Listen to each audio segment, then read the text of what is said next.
Welcome to New Life Live, the premier place to receive free advice from Christian psychologists and counselors for the mental, emotional, relational, and spiritual challenges you face. Since 1988, we've offered compassionate responses that combine God's truth with proven psychological principles to guide you toward healing. Our phone lines are open. Call us now at 1-800-229-3000.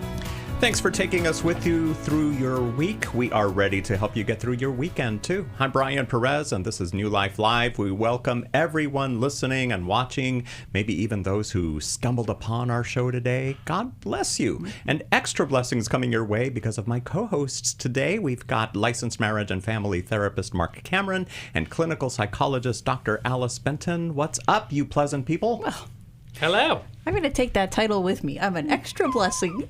And a pleasant person. Put it on your email. Yes. So what's on your mind to start us off, Alice? Oh, well, this is a conversation I'm going to share with you from a father to his son after a period of estrangement. It's been a year since we last talked, since you asked me to stay away. I'm finally figuring out why. Would you consider meeting so I can apologize to you for my intensity that you grew up with? This is becoming a more and more common story, especially in our culture that sometimes seems to even celebrate canceling someone you don't like. And when these parents have talked with me, oftentimes they say first, I have no idea why my child did this. I was there for them, provided, got up in the night for them when they were a child. How dare they? How could they do this to me? But I have yet to come across an adult child who separated from their parent without reason, without a hurt. Now, sometimes it's an extreme move that probably shouldn't have been made, but every time a parent has been separated from the child, there has been a history of hurt. This conversation I just shared with you was a testimony from a humble parent who was willing to do the work to try to get back into relationship. But they themselves also started with, I don't know why my son won't talk to me. So most of us begin there. I don't know why. It's probably something wrong with my child. So ungrateful. I was a good parent. But there are none so blind as those who will not see. And the truth is, we are all imperfect. We've all hurt our children. But I think one of the ways that's most difficult to see and admit is that we did the right things, but in the wrong way. And that affected our child. So if we can come to the belief, I'm certainly imperfect.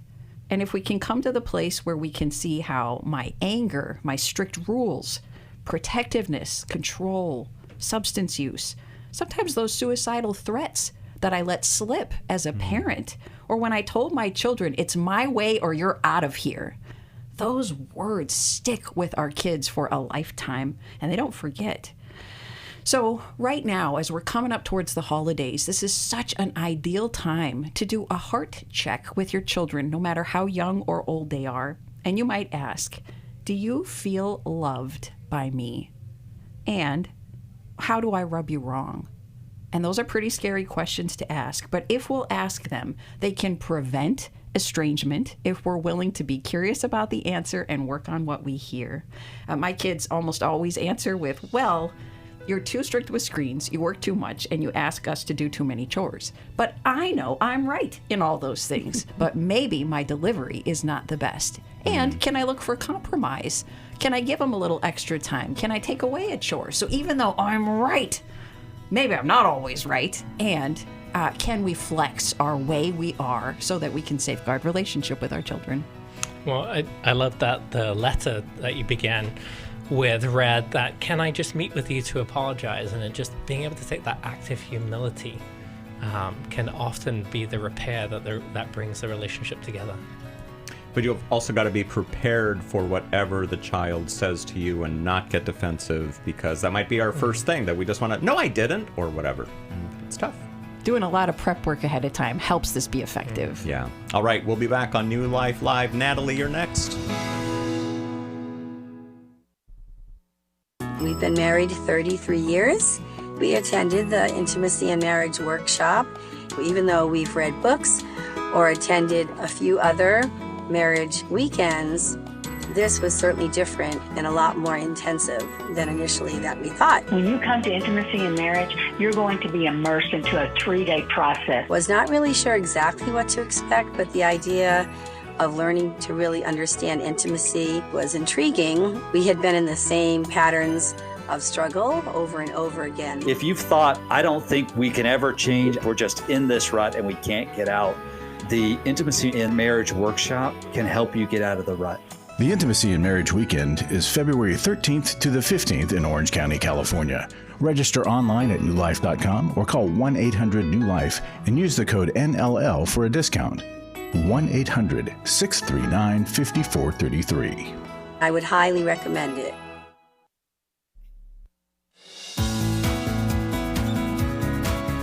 To find out more information about New Life or to order any of the resources mentioned on today's program, call 1-800-NEW-LIFE. Now back to New Life Live.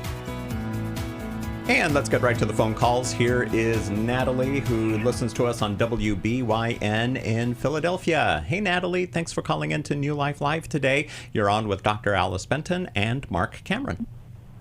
Hi, how are you? Doing well, thanks. My call. Of course.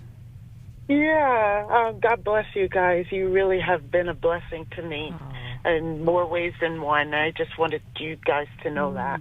Thank you. Thank you. Yeah, I've been struggling a lot with my sister. We've been very close, always been close. But throughout her life, she's always made a lot of wrong decisions that's impacted me. And as the younger sister, my mom has always leaned on me to help her. My suspicion is that she does have some mental health problems, but it's been year after year of eviction or trying to watch over the kids because she did something wrong, taking them in for a little bit, making decisions where I was concerned about them being out on the street, so I lend them money. And it's been so long that now she just lost her son, and she's going through some more problems, basically the adjustment with that, and she's in another situation where she just doesn't hold on to a job, and it's been taking a toll on her adult daughter. It's taken a toll on me. I feel like I've tried to talk to her about possibly looking at getting some kind of help. She's very defensive, and I feel like I'm caught in between. I actually feel resentment in my own heart because I just feel so drained. And I don't know how to do it. I don't know how to be there for her without enabling her. I've taken a lot of that on my own, and I know it's been my decision to help. If something goes on, I take on that hero cape, and I'm I'm there for you, I'm there for you. But then it's after a while, I'm just so tired. Yeah, we can so tell. Tired. Yeah, Mark, what do you say to? Yeah, when you say she lost her son, did her son die or her son was taken away from her? No, he passed away due to a drug overdose, and it's been a lot of resentment, I think, from her daughter. Calling me, asking me to talk to her mom. Why is mom not working again? And she's living with me and she's not helping. And every time when I talk to her, she says, I applied for this, it's not working, or I've done this, and they haven't called me back. And I'm just I just don't know what to do. It's And you're the older sister, Natalie, is that what you said? Or you're the younger one? I'm the younger one. Yeah, but you said that your mom placed responsibility on you to take care of her. Is that what you said?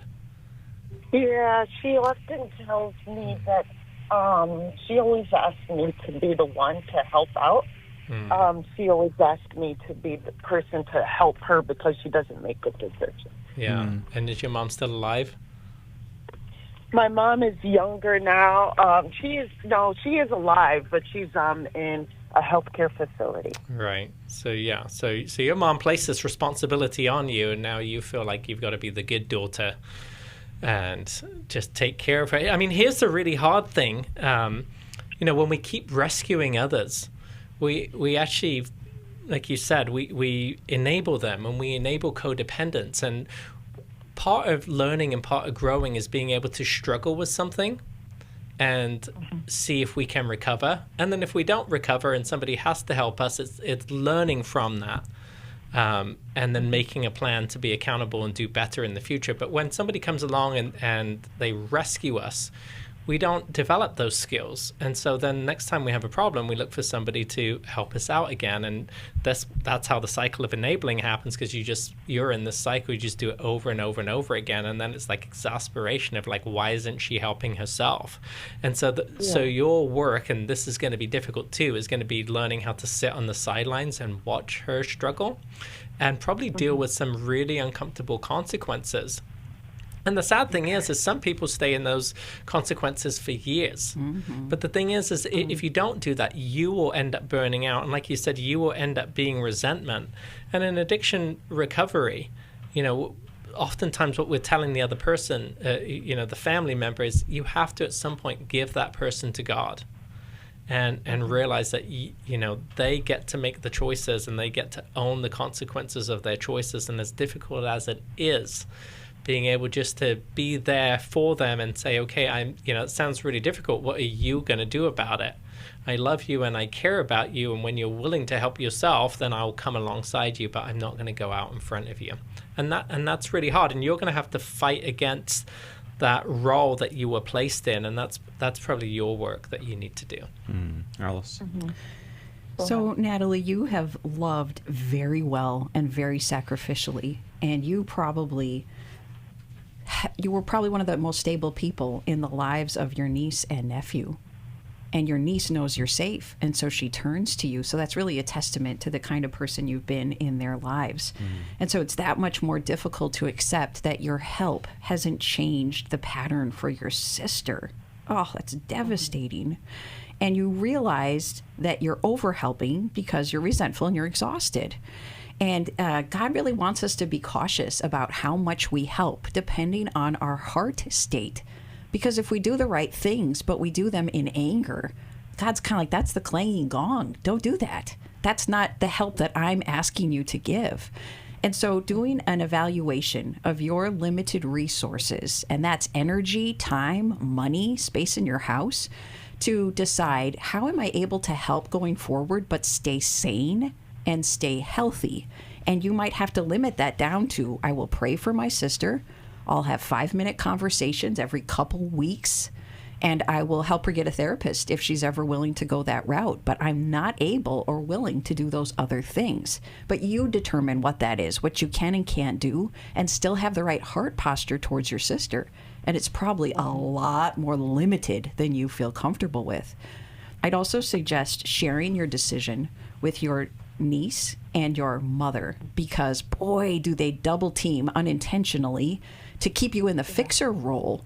They rely on you, and that'll be really hard to break out of that role. A family interventionist might help, and we have a couple of really good ones we can recommend here at New Life, who will help the whole family to see the dynamics, how to draw back, how to let the crisis happen, which allows a person to hit a bottom where they say, okay, now life is so painful, now I'll get help, whereas before I wasn't willing to. And so that painful ability to let the crisis happen is often in the best interest of somebody who's not getting help and isn't willing to. And then just to clarify for Natalie, you're not telling her to be a cheerful rescuer just because she feels resentment. You're telling her to change what she's feeling resentment about. Yes, to limit the ways you help until you're okay with how you're helping. Is there a part of you that might feel guilt or something because you're thinking you might be letting your mom down or your niece down because you're not rescuing your sister? Yeah, I do. I mean, I've been there more ways than I could count. I know I vent with my friends. They know the long history, and they've said similar things to me, and I back out, and then I feel bad. I see my sister crying and struggling, and then I go in and I try to help her. I don't want her on the street. I took the time one time to stand my ground, and my mom was just said that that's my daughter.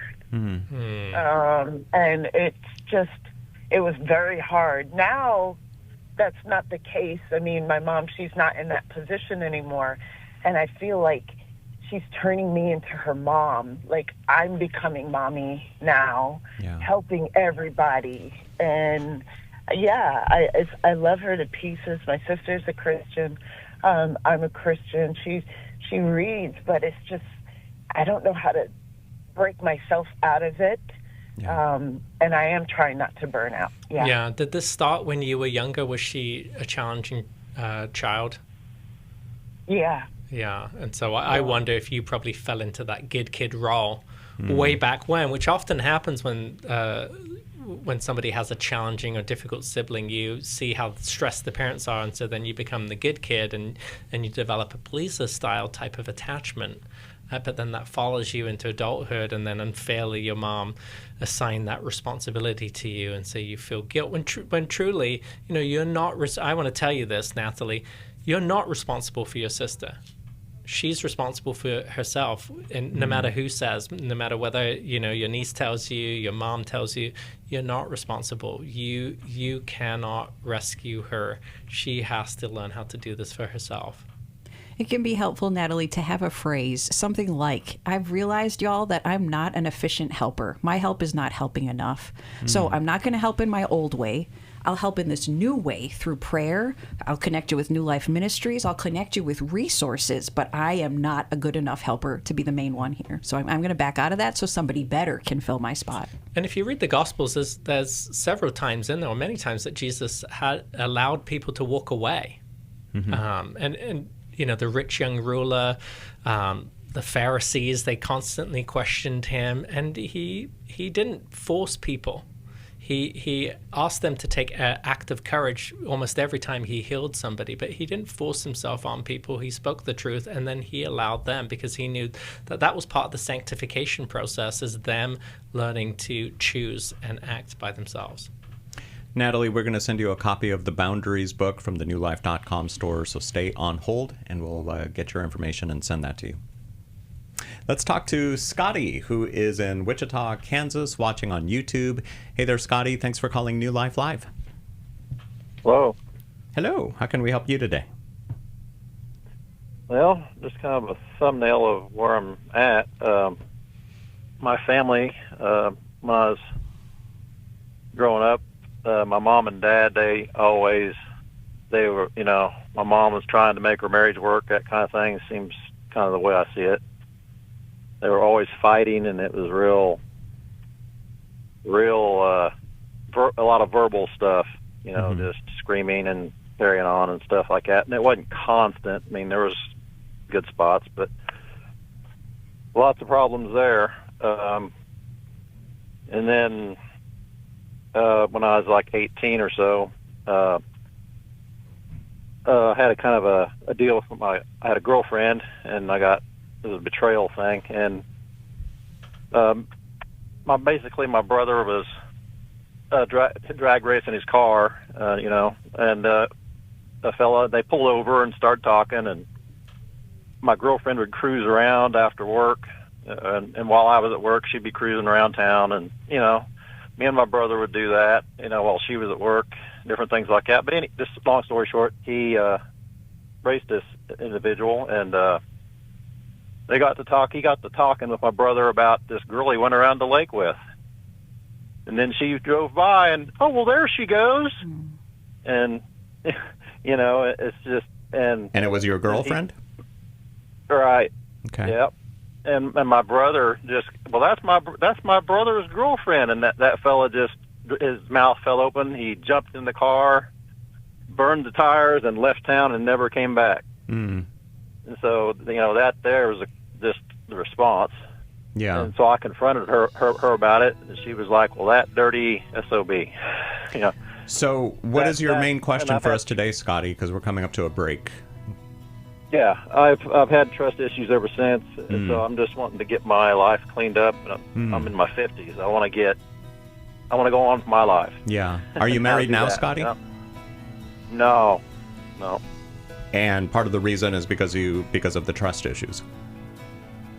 Right. I just stopped there and didn't date or anything after that. Wow.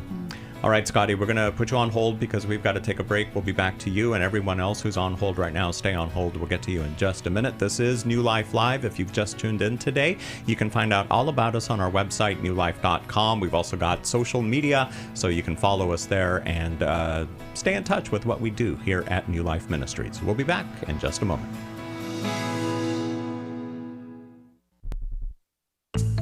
Are you ready for the holidays, or are you dreading the holidays? Well, we have a new webinar, and it's called Healthy Holiday Boundaries. The holiday season often brings joy, but it also can bring pressure, guilt, and emotional overwhelm. Healthy Holiday Boundaries is a 90-minute faith-based webinar. You'll learn how to protect your peace, manage expectations, and set healthy limits without guilt. Whether you're facing family tensions, an overcommitted schedule, or emotional fatigue, this webinar will help you reclaim calm and connection. This isn't just information, it's an invitation. The Healthy Holidays Boundaries webinar is Wednesday evening, December 10th. Call 1-800-NEW-LIFE or go online to newlife.com. Experience the freedom Christ offers and discover how to give your best yes and your healthiest no this holiday season. 1-800-639-5433. Club New Life changes lives. I think I go way back to listening to New Life, learning so much from it, and then becoming a Club New Life member. Club New Life is a monthly giving family that helps New Life Ministries provide Christ-centered hope and counseling resources to thousands of people. You know, I'm so thankful because you know why I keep giving? Because I keep learning, and I'm so thankful for all the lives that you touch every day and the people's lives. So when I get to still hear the radio show, it's just so encouraging to my heart. When you sign up to support us monthly through Club New Life, you'll make a difference in the lives of individuals and families with godly counsel and connection to help. And you know one reason I give? Because I feel like sometimes I'm hiding behind a counselor's couch listening to all this great information and not paying, so my guilt of this great advice is alleviated by being a Club New Life member. Call 1-800-NEW-LIFE. That's 1-800-639-5433. And together we can help hurting people find help and hope in life's hardest places. Call 1-800-639-5433 to join Club New Life today.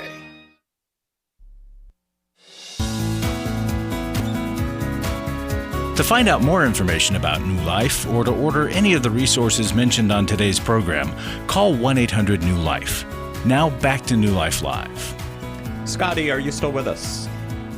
Yes, sir. All right. Thanks for holding through the break. Mark, did you have a question? Yeah. So Scott, so you've got trust issues. So how's that impacted you? You've just not been able to trust anyone enough to get into a relationship. Is that correct? That, and as well as my sister, she doesn't tell me the truth on some of the things that's happened with the family and stuff. I mean, I've done 2 rounds of caregiving. My brother's kidneys quit. Oh. I ran a dialysis machine for the last 3 years of his life because his health deteriorated. Then my mom's health deteriorated because of her staying in the hospital, and then she had COPD. So then I'd done that. And basically, I got sent away to take care of my mom, and of course, I wanted to go out to Arizona and do that, but my sister didn't.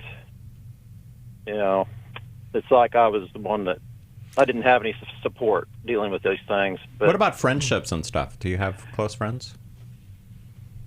I got one friend, but he's kind of a strict religious background, and so talking and confiding with him, it's kind of viewed as a gossip-oriented thing. Wow. Do you have a therapist? Have you been to therapy before, Scotty? I just recently did go. Okay. And through New Life, I went and visited with one locally, and so now now that I've done the first round there, Yeah. I'm looking at it's the pay per hour deal after that. So that's kind of where I'm at. I'm getting this as I can. Okay, and therapy is an investment, by the way. We invest in so many things in our life. We invest in learning how to drive. We invest in our education, and therapy is an investment in our mental health. It's a way for us to seek healing and also to grow and learn new tools. And it makes sense that you've had trust issues from this modeling of relationships, but we're hurt in relationships and we're healed in relationships. And so if you just continue to stay away because you feel mistrustful, you're not going to get the new experience that you need. And I think a therapist is going to be a great way to form an experience like that, because this is someone now who you go to and they're expected to listen to you. Yeah, you're paying for them, but they're trained to listen to you and help you. I also think learning to join a group, and because that's a great way to kind of get instant connections with others when you join a group that is involved in doing something. Maybe it's men's group at church where you go and you help out and you do other stuff, or maybe it's just where you just learn to sit and you read a book together. But I think that's a great way to learn how to build connections with others, and I think that's what you need to learn to do. You need that reparative experience and learning to process your pain, because it's not like everybody who you meet, it's not going to hurt you. Some people will, but it's learning, how do I manage that and how do I separate that from the wounds that I've had before so that I don't overreact. Yeah. Dr. Alice? Scotty, there's a promise to cling to as you are bravely wanting to clean up your life and get things set straight, and 50 is a great time to do that. This is the time to build a spiritual family.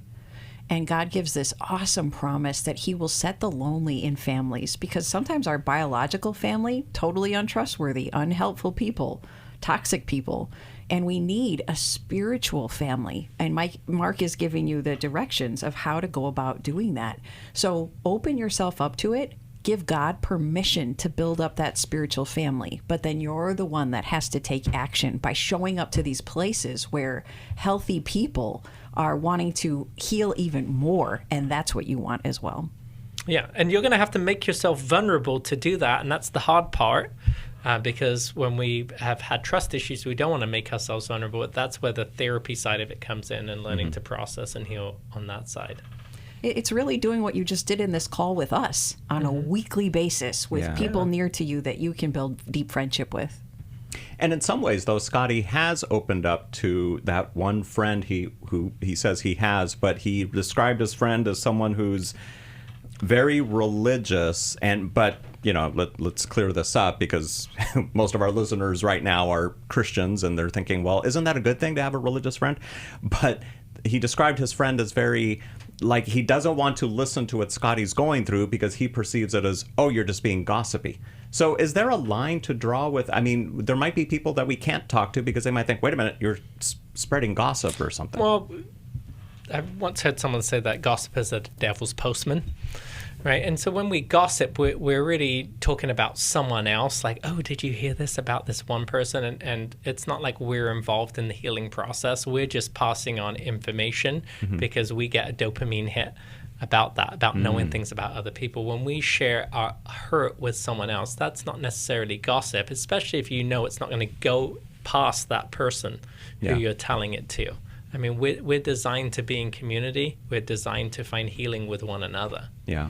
Alex? Yeah, I would add that it's just the purpose in sharing. What are you trying to get out of talking about the hurts you've been through and the way other people have hurt you? There's a phrase many of us were taught to live by: don't air your dirty laundry in public. But it's exactly what we have to do in private, with groups of safe people. We've got to air the dirty laundry. That's how we get through it and get out of it. Scotty, thanks for calling in today. We're going to send you a copy of Trust from the newlife.com store. It's available for purchase for anyone who is going through something similar and might need to read a good book. That's the one, Trust from the newlife.com store. We're going to take a quick break, and then we'll be back with more of your questions on the phone. I see Stephen there in Des Moines. We'll get to you in just a little bit here on New Life Live. Thanks so much for listening today. Thanks for watching as well. And remember, you can find out all about us on our website, newlife.com. We've got social media, we've got videos, we've got articles, we've got podcasts, so much going on here at New Life Ministries. Thanks so much for your financial support too, because it helps us keep going. I was sort of vaguely familiar that the 12 steps had some origination in the Bible. I found Life Recovery, and one of the things I liked so much was that it had such a broad appeal. It wasn't limited to just alcohol or drugs, that it was addressing a wide range of problems. At New Life, we believe everyone can benefit from a life recovery experience. There are life recovery groups all over the country. They take place online, in conference calls, and in person. And if there isn't one in your area, we can help you start one. We have startup materials, leaders' guides, CDs, Bibles, and more, all with discounts available for groups. Call us at 1-800-NEW-LIFE and ask for Terry Ward.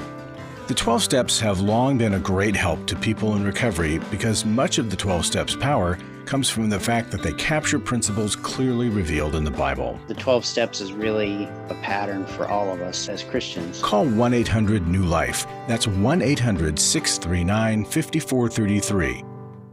Do you need help for life's hard situations? My husband recently said he wanted a divorce. I'm confused on what I should do. I have an eating disorder. New Life Live answers your questions on relationships, grief, addiction, trauma, anxiety, and much more, all from a biblical perspective with our panel of professional counselors and psychologists. I learn a lot from your program. You help so many people. I appreciate your ministry. Whether you listen or watch, there are so many ways to connect with us to ask our panel of counselors a question. Call us Monday through Wednesday at 1 p.m. Eastern, 10 a.m. Pacific at 1-800-229-3000 to ask your question on New Life Live. Or go to newlife.com/radio for other ways to get your question answered. I'm trying to find help. I just want to know how to set boundaries. If it's a sin, what am I supposed to do? Need a therapist or a coach, a resource, or an intensive? Call us at 1-800-NEW-LIFE. That's 1-800-639-5433.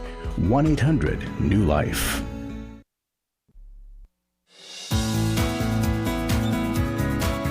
To find out more information about New Life or to order any of the resources mentioned on today's program, call 1-800-NEW-LIFE. Now back to New Life Live. New Life is committed to strengthening and restoring marriages through the Intimacy and Marriage Weekend. This intensive is different from other help because of the deep work licensed therapists lead couples through in 12 sessions. Many have equated it to months of therapy. Listen to what a pastor shared. This is an absolute must for every marriage, no matter what stage you are in your marriage. We all need to be emptied out, healed, and draw closer in our marriage. New Life's Intimacy and Marriage Workshop provides the tools, resources, and counseling needed to get more equipped. I highly recommend attending. Thank you, Pastor. The next one is February 13th through the 15th in Orange County, California. Talk about a wonderful weekend getaway for you two. And if you're thinking, I wish I could get away from my spouse. Nope, you've got to come together. Engaged couples are welcome too. Visit newlife.com to register or get more details, or call 1-800-NEW-LIFE. The sooner you register, the more money you'll save too, due to the early bird rate that we offer. Okay, Stephen in Des Moines, Iowa. Thank you so much for calling in today. What is your question for us today? Oh, it says here you're a Club New Life member. Thank you, Stephen. You're welcome. So how can we help you? I'm calling to get advice from you to properly deal with my son-in-law, who I feel is being biased, unforgiving, and punitive. Tell us more. Why do you feel that way? He's literally cutting me out of family activities because he has an angst with me. Okay. What's the angst, Stephen? He's mad at me because he feels that I hurt his sister verbally. Can you share a little bit more about that? About how I hurt his sister? Yeah, how he perceives you hurt his sister. Did you yell at her at a family gathering, and then how's he cutting you out? No. Okay. Well, prohibiting me from being there. Mm-hmm. But he's mad at you because he perceives that you hurt his sister. Can you tell us a little bit more about what he thinks that you did to hurt his sister? Yeah, we're not saying you did it. We're just wondering what he said. I'm just asking what the story is. Yeah. Yeah, I understand. I asked him what I did, and he said he doesn't know. He said that someone and this is a little vague. Someone said the most hurtful thing to her that she's ever heard, and she had a hurt look on her face. And he says that's you who did that? Excuse me, could you repeat that, please? So your son-in-law says you're the one who caused the hurt look on her face? Yes.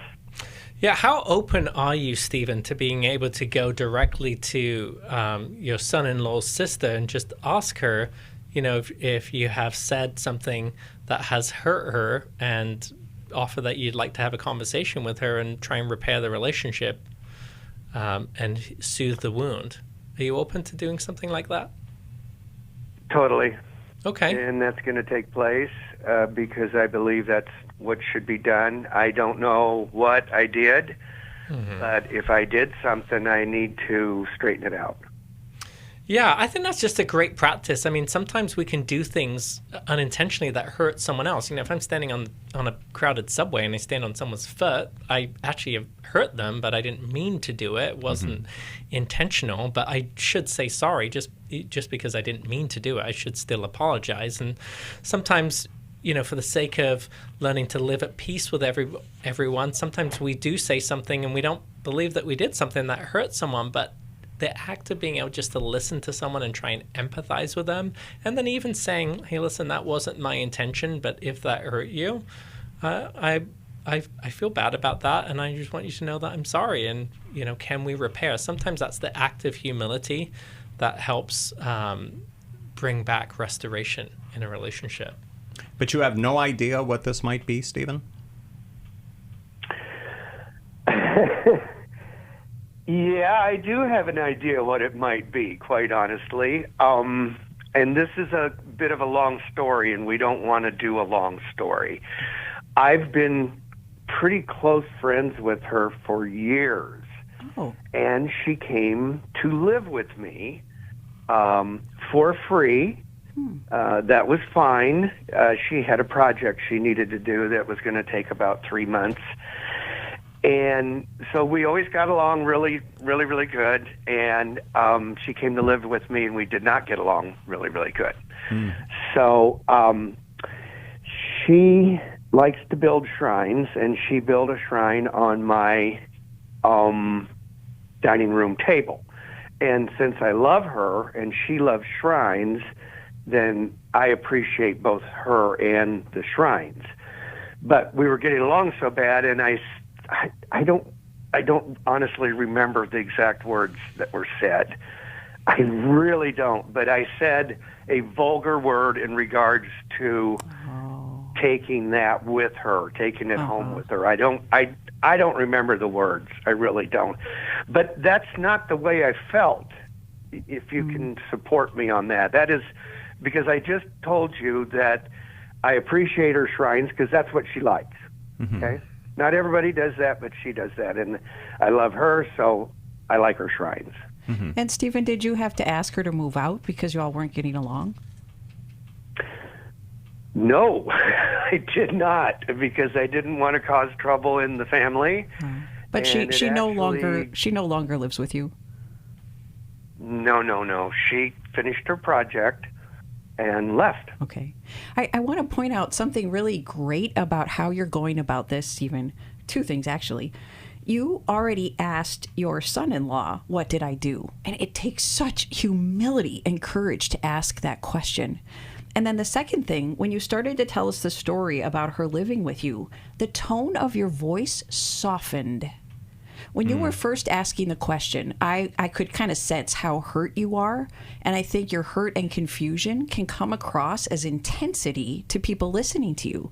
So you actually sound a little angry at the start of the call, when I bet you're mostly hurt. You might be angry too, but you're probably mostly hurt, especially after you gave this gal a place to live for free. You were very generous. You were very cautious. You were gentle, accepting of her. So when you talk to her, I hope you'll use that second voice that's willing to go into the story to say, I did say that vulgar word. We didn't get along well, and I had a part in that. So being aware of how you're coming across, especially if there can be an edge in your voice when you're hurt, will make that next conversation go much smoother. Mm-hmm. Yeah, and we were talking about the comfort circle earlier on, and being able to fall into a listener role and just hear the other person out first before you maybe explain your side, I think will go a long way, especially if you can. I learned this from you, Alice, talking about affirming the relationship up front. I love that what you said here is, I love her, so I love the things that she likes to do. So I think as you affirm the relationship up front and lets the person know that you care about them and you want to move back into relationship, and that's where the conversation's going, I think that makes a big difference. And then in follow-up with your son-in-law to figure out why he then had to cut you out, you might need to ask how his sister living with you affected him and whether he had some confusion or upset about the nature of the relationship. I could see that got a little complicated. So there's some bigger things perhaps to unravel, and again, be a listener without defending or justifying yourself. Yes, that's great advice. FYI, I live and believe in the 3 R's in dealing with relationships. So I intended to do that with her. Oh, gosh, I forgot something I was going to tell you. 𝙇𝙞𝙛𝙚 Christmas. Oh, that was 2 years ago. Now I sound angry. That was the possible likely form of hurt was 2 years ago. She and I moved on almost immediately. So we get along just fine and tell each other that we love each other. Now you and do? I explained that. Yeah. So the conversation might be with your son-in-law then. Mm-hmm. The same conversation, but just about. Yeah. Okay. But so I think same advice. Go to him, ask him how he is to her, listen, and if he can't explain what it is, maybe ask, well, how are you feeling about that? Yeah. We'll send you a copy of How We Love from the newlife.com store. Thank you so much for calling in today, Stephen. And thank you very much for being a Club New Life member. Club New Life are the folks who, some have been doing it for years, but it's monthly contributions, financial contributions to the work that we do here at New Life. And we do a lot thanks to our Club New Life family. And we say thank you by doing things like, free shipping on items from the newlife.com store, and we also try to get to your call as soon as possible when you call into the radio program. So Stephen, thank you, and everyone else for being a Club New Life member, and there's still more. It's unlimited. There's no limit on how many Club New Life members we can have. So if you're not a Club New Life member, you can become one today. You can get all the details at newlife.com or by calling 1-800-NEW-LIFE. My husband addicted to pornography for the majority of our marriage. I was very isolated and didn't really know which way to turn. If you've been affected by betrayal, an emotional or physical affair, or pornography, the Restore Intensive will equip you with support and tools to help you through. I went to the Restore conference, which seems to be the missing puzzle piece where I was able to find my voice. When two people want to do their part, we can be restored. But if they don't, we are not stuck because someone else made a decision. God lets us weigh in on how we want to walk out our life. The Restore Intensive is coming to Dallas, Texas, March 6th to the 8th. Register online at newlife.com or call 1-800-NEW-LIFE. Enter the code NLL for a discount.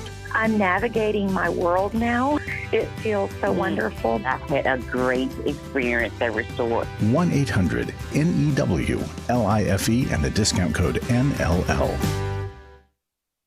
For over 35 years, New Life has been the most trusted name in Christian counseling. Your ministry has saved my life. If you struggle with emotional hurt, family or marriage problems, the pit of depression, or the pain of addiction, we can help. I'm down 100 pounds now from what I was. I found a counselor through New Life Ministries, and it's just been outstanding. Our treatment programs provide clinically appropriate solutions from licensed professionals, all in a biblical framework. I have had problems with alcohol. I think God has ordained this place to be His is. You don't have to be a prisoner of your pain. Help is available at 1-800-NEW-LIFE. She tells me that I'm a new man, and I feel like a new man. It worked for me, and it can work for them too. This time it is different. If you're ready to take the first steps toward genuine spiritual and emotional healing, call us today at 1-800-NEW-LIFE. God can open the door for a better tomorrow. To get someone that's competent, that's good at what they do, it's been like day and night compared to what I've had before. Call 1-800-639-5433.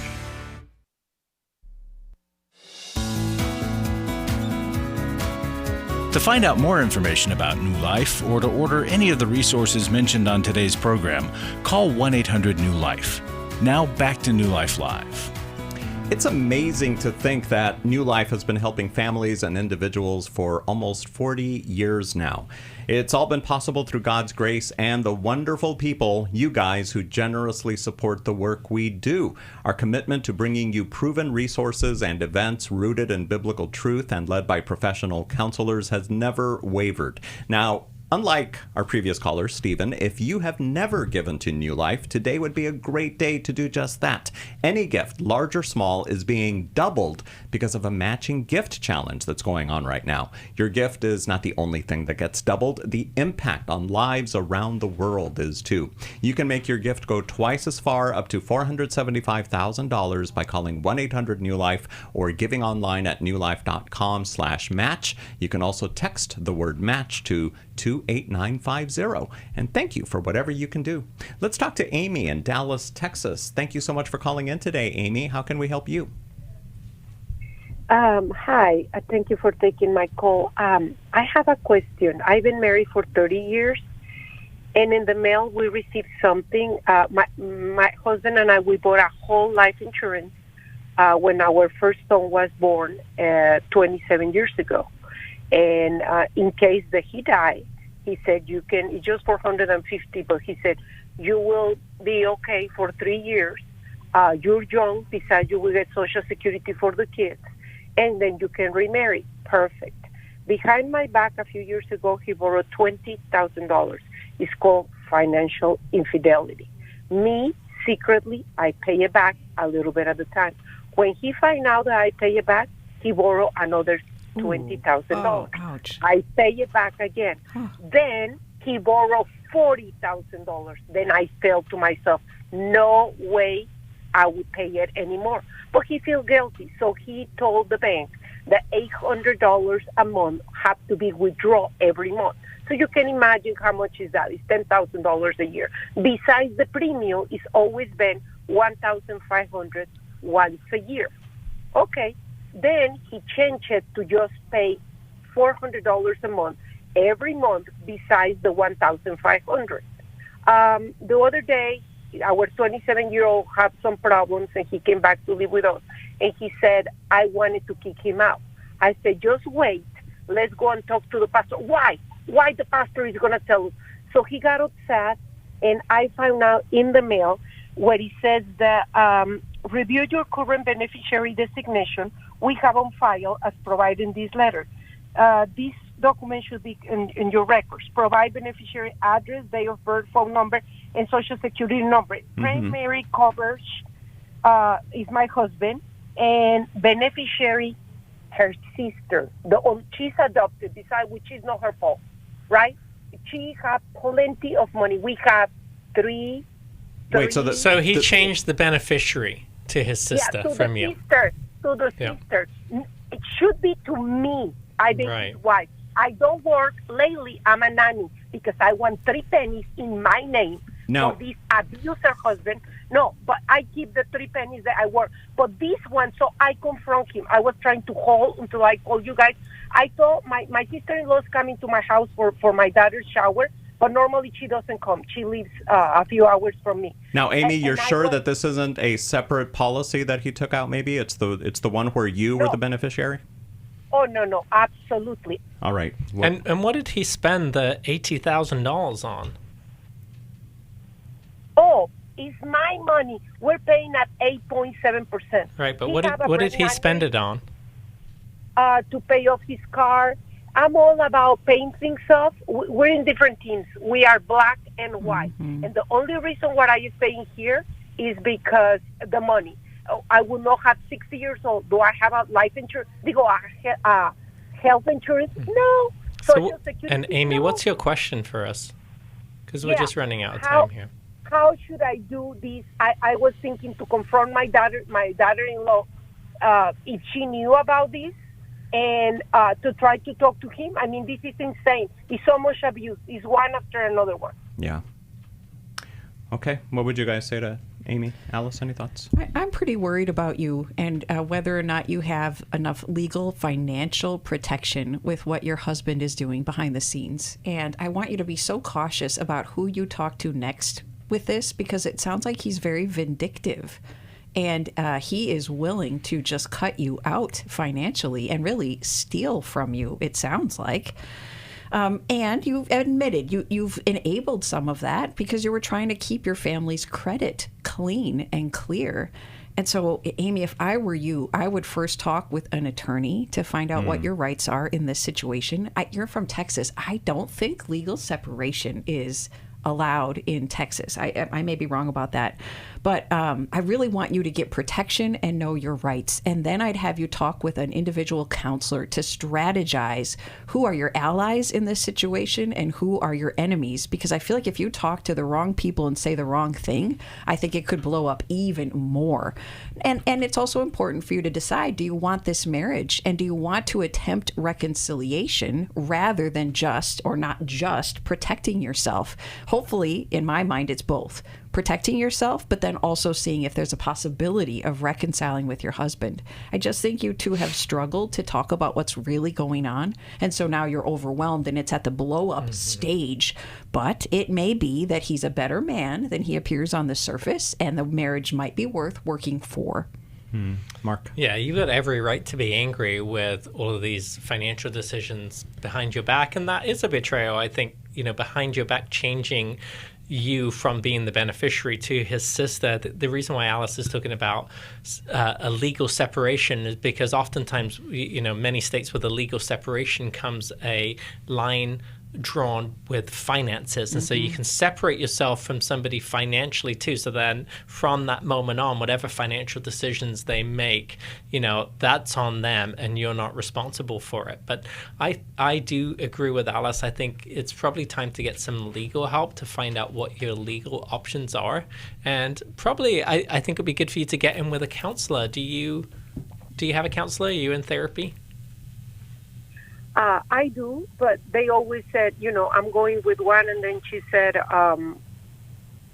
all you can do is me. I cannot control him. So now we were separated. The only reason why I'm with him is money. That's what I told my daughters. You better go to school. There, one is a doctor, one have a master's, no problem. So if you die tonight when you graduate, you take it with you. Amy, I'm going to interrupt you. If you are just with him for money, you realize this whole thing is working against you. You're going into greater debt the longer you stay with him. So please reconsider your motive and your purpose, because staying with him is not benefiting you financially. Well, it is, because he's 100% disabled, so my house is paid for thanks to me. Because if not, he will have a mortgage and 2 car payments, and we don't have to pay taxes because he's 100% veteran disabled. He had a brain aneurysm 10, 12 years ago. He has to leave the service, but he looks normal, but he is a jerk. My kids don't like it because things that he said. He have way too much time in his hands. He also watched pornography. I think what Alice is saying is, I think you've got to decide whether you're going to be in this for a marriage of convenience or a marriage of intimacy here. But it doesn't sound like it's very convenient for you. But if there's no real intimacy, there's no real love, then I think you're challenged with wanting to get, what you want out of it without providing any emotional investment. So I think it's a difficult situation that you're in. But I think you've got to question your motives here too. And our advice remains the same, even with the additional information you've given us. But our Restore, our weekend intensive, could help you because of the betrayal you've been through. Yep, and we have one coming up in March. It's in Dallas. That's where you live. So look into that. We'll get you more information on hold, and we'll also send you a copy of Take Your Life Back from the newlife.com store. That's all the time we have on today's episode of New Life Live. We'll talk to you next week. Thanks for listening. We hope this program has helped you by giving you insights for handling the challenges you face in your life.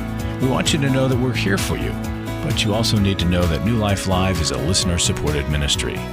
To make your donation or to get any of the resources mentioned on today's program, call 1-800-NEW-LIFE. That's 1-800-639-5433 or online at newlife.com. Please join us again on Monday for New Life Live.